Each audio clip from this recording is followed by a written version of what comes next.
in 1968, I was the company commander, Company E, Echo, 2nd Battalion, 4th Marines, affectionately known as the Magnificent Bastards. And our battalion had been directed to intercept an enemy force they thought was in the area, and they had no idea of the size of the enemy force. And I was detached from the battalion at that time, performing another mission. And the battalion got involved and got bogged down, and they brought another company in that basically got wiped out. And so as a consequence of the intensity that was ongoing, the battalion commander asked the division to reattach me, Echo Company, to the battalion. We rejoined the battalion on the 1st of May, 1968. This battle had been going on for a day, started end of April. And that morning, about 3 o'clock on 2 May, the battalion commander said he wanted me to attack the village of Dido, which had been attempted by the other company I'd mentioned that had just got basically destroyed. And so at 5 o'clock that morning, after giving the troops and getting the Marines all lined up and getting on to what we call the forward edge of the battle area, getting ready to go, and talking to the other company commander that was in the edge of Dido but pied down and almost had been overrun. At 5 o'clock that morning, we launched the attack, and we had 2 platoons up.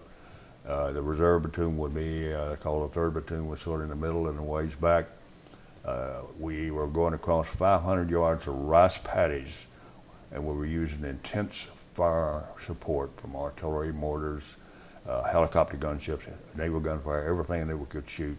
No one realized the size of the force. So we moved out, and I told them to fix bayonets. And I said, guys, we're in the NFL now. This is the real deal we've been training for 9 months. And the Marines knew that, the sailors knew it, and they were ready to go. I was very impressed with these young sailors and Marines. No hesitation at all. 18, 19, and 20, 21-year-old young Americans. And none of them knew what the intensity of the effort would be that day. I did not either, didn't know the size of the force. We moved out, and we got about 3/4 of the way to the village, which turned out to be about 100 bunkers with North Vietnamese in them. And they were bunkered down in those bunkers where most of the Marines there were shooting. We were shooting them in the head, so we lost a lot of KIs with head gunshot wounds through the head. And 2 platoons sort of got bogged down a little bit. I took the reserve platoon and busted through the trench lines and through the bunker line. We rolled up the North Vietnamese, took the village, and with support from a Golf Company, 2nd Battalion, 4th Marines, which had been in the edge. We took that particular part of the village. I had 180 Marines, and after that part of the fight, there was only 35 of them affected. The rest of them had been killed or wounded. We reconsolidated ourselves, joined up with that company, and about 2 hours later, the battalion commander told another company to commence the attack. And they commenced the attack coming around my left flank. They got up about 200 yards, and the North Vietnamese surrounded them, and there were 70 young Marines with a young lieutenant there. And I told my guys, we got to go help them. So I settled up my 35 Marines, and I said, you guys don't have to go if you don't want to go. They all went with me, and we rejoined that 70 Marines. And we fought for about 2 hours, just hand to hand. I mean, it was mean stuff. And the North Vietnamese were just attacking us in wave after wave after wave. And I was a senior guy. And I walked in front of a 50 caliber machine gun, got shot through the leg, and it almost blew my leg off. And I got hit by shrapnel, and I got nicked with an AK-4, so I was sort of beat up a little bit. So as I went down, I at that point realized people were looking at me. The Marines were looking at me, and their efforts would probably not, without the senior leadership there, prove to be effective. And I asked them to commence a withdrawal after I agreed with the battalion commander we needed to do that and leave me back, and I'd cover the withdrawal. But I guess fortunately, unfortunately, a couple of young black Marines said, boss, we're not going to leave you, so they drugged me back with them, and we were able to pull back and break contact with the North Vietnamese. And at the end of the day, what was the fight was significant. It was probably one of the last, if not the last big fight, one of the last big fights of Vietnam. We had 800 Marines up against 10,000 North Vietnamese, a whole NVA division. And we killed about 4,000 of them, buried them, And they brought in the bulldozers after I left, but they brought in bulldozers to bury all these guys, and we had 100 Marines killed, 296 medevacs, and 165 who were not medevac. So consequently, the whole battalion was basically wounded. But the doggone Marines and sailors, those young Americans, they were just fighting bastards. I mean, the magnificent bastards performed superbly.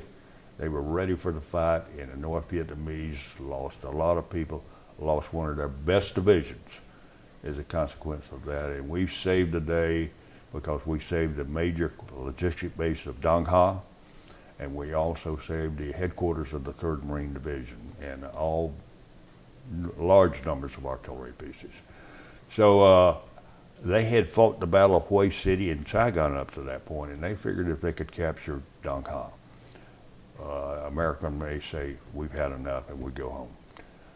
2nd Battalion, 4th Marines, Magnificent Bastards was a reason, I'm convinced, to today, because of the consequences and strategic significance of that base. It's probably the reason the war may not have ended at that point. But it was a hell of a fight, and like I say, the Marines never hesitated.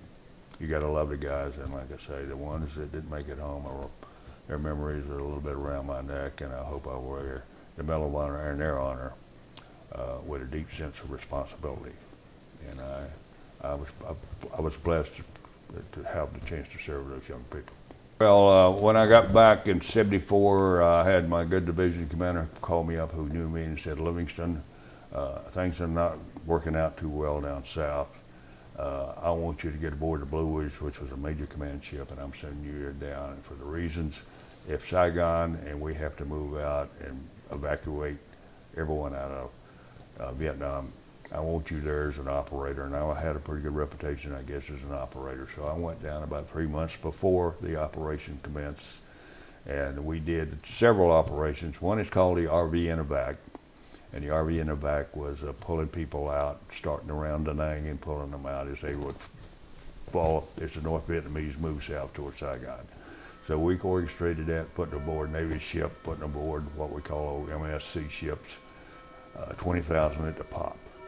And then shortly thereafter, Cambodia was evacuated, and I was involved just a little bit on the fringes of the evacuation of Cambodia. Then I was in Saigon. I was put aboard a helicopter in my civilian clothes, which was not too smart. And they sent me to Saigon to sort of check things out. And I didn't realize I was checking out the end of the operation there, because I was in the old compound, and a major general come up and handed me a message, says, I understand, Major, you're from the landing force. I just got this message, and it says, execute Operation Frequent Wind. And we've been planning that for a couple of months. So as a consequence, I called the people aboard the Blue Ridge, the command ship, and said, Operation Frequent Wind is on. I'd recommend this kind of security force come in, this security course come in, and the helicopter guys were the superstars.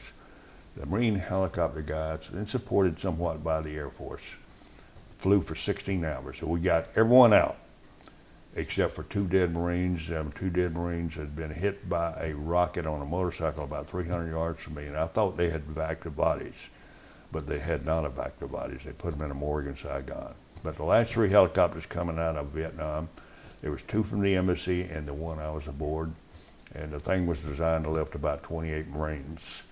And we had a lot more than 28 Marines. I didn't know if we were going to make it or not. And they had called me up earlier, and I was in civilian clothes. They said, Livingston, if you guys can get out, you can E&E down through the Mekong Delta. And I said, ain't going to happen. And we all got out of there, but it was a pretty interesting takeoff. We bounced off of one car, and we bounced off of a tree and finally got airborne. And we finally got back to the ship, and that concluded the evacuation of Saigon. And we went down to the Philippines, and we were reorganizing because we had a lot of Vietnamese people with us, trying to get them in positions where we could move them to various locations to take care of their needs, because there were family units there. And I got a call that said the Maguez had been seized by the Cambodians.